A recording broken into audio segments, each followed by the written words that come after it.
जय श्री राम, जय माता रानी। दोस्तों, मैं पवन शास्त्री हाजिर हूँ आप सबके सामने फिर से एक नए वीडियो के साथ।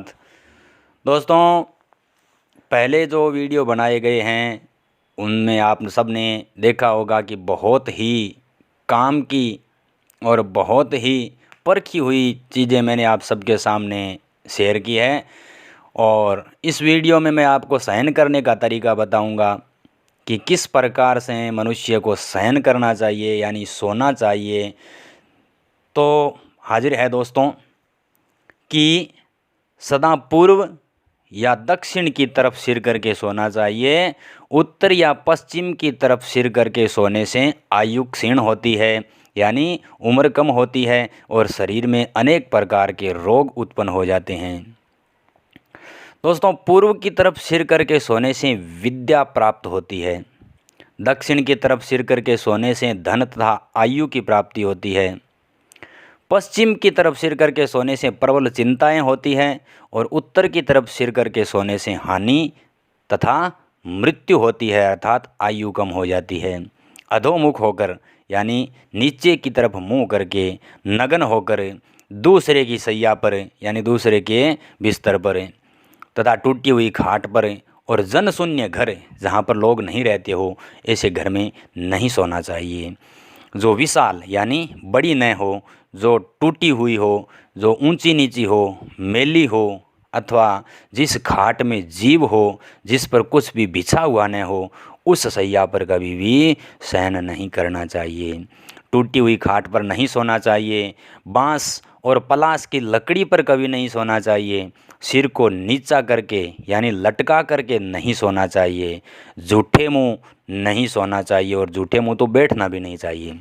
नग्न होकर नहीं सोना चाहिए। सूने घर में अकेला नहीं सोना चाहिए। देवताओं के मंदिर और शमशान में कभी नहीं सोना चाहिए। जहाँ पर पर्याप्त रोशनी न हो उस अंधेरे में नहीं सोना चाहिए। पैर भीगे हुए हो तो नहीं सोना चाहिए। सूखे पैर सोने से लक्ष्मी की प्राप्ति होती है, लेकिन सोने से पहले पैर धोकर उसे पोंछ लेना चाहिए। निद्रा के समय मुख में तांबुल यानी पान, नींद लेते समय मुंह में पान नहीं होना चाहिए। माथे पर तिलक नहीं होना चाहिए और सिर के ऊपर या गले में अगर पुष्प या पुष्प की माला हो तो उसे उतार देना चाहिए। रात में पगड़ी बांधकर कभी नहीं सोना चाहिए। दिन में नहीं सोना चाहिए कभी भी। रात के पहले और पिछले भाग में कभी नींद नहीं लेनी चाहिए, यानी रात शुरू होने से पहले का जो समय होता है उसमें, और जो सूर्य उदय से पहले का जो समय होता है उसमें नहीं सोना चाहिए। यानी पहले और चौथे पहर को छोड़कर दूसरे और तीसरे पहर में सोना उत्तम होता है। दिन में और दोनों संध्याओं के समय जो नींद लेता है वह रोगी और दरिद्री होता है। जिसके सोते सोते सूर्य उदय हो जाए या सोते सोते सूर्य अस्त हो जाए वह महान पाप का भागी होता है, और ऐसे पाप को उतारने के लिए प्रायश्चित करना चाहिए, कृच्छ व्रत करना चाहिए, तभी उसकी शुद्धि होती है, नहीं तो शुद्ध नहीं होता। जो मनुष्य रुग्ण अवस्था को छोड़कर यानी बीमार हो तो अलग बात है।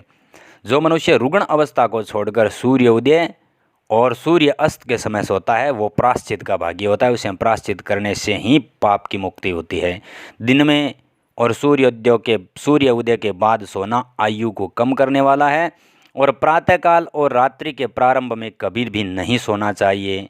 स्वस्थ मनुष्य को आयु की रक्षा के लिए, अपनी लंबी उम्र की कामना के लिए ब्रह्म मुहूर्त में उठ जाना चाहिए। बिना किए सोए हुए मनुष्य को एकाएक कभी नहीं जगाना चाहिए।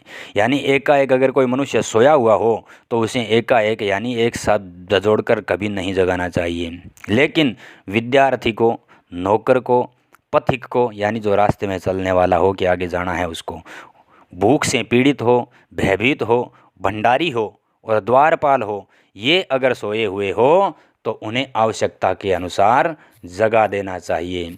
तो दोस्तों, ये थे शयन करने के नियम। आगे जो नियम होंगे मैं आपको समय समय पे बताता रहूँगा। इसके लिए आप हमारे चैनल को सब्सक्राइब करें, लाइक करें, कमेंट करें, और हमारे किस नियम से आपको मतलब अच्छा लगा, कौन सा नियम आपको अच्छा लगा, कौन सा नियम आपको अच्छा नहीं लगा, उसके बारे में कमेंट ज़रूर करें। जय श्री राम, जय माता रानी, जय श्री राम।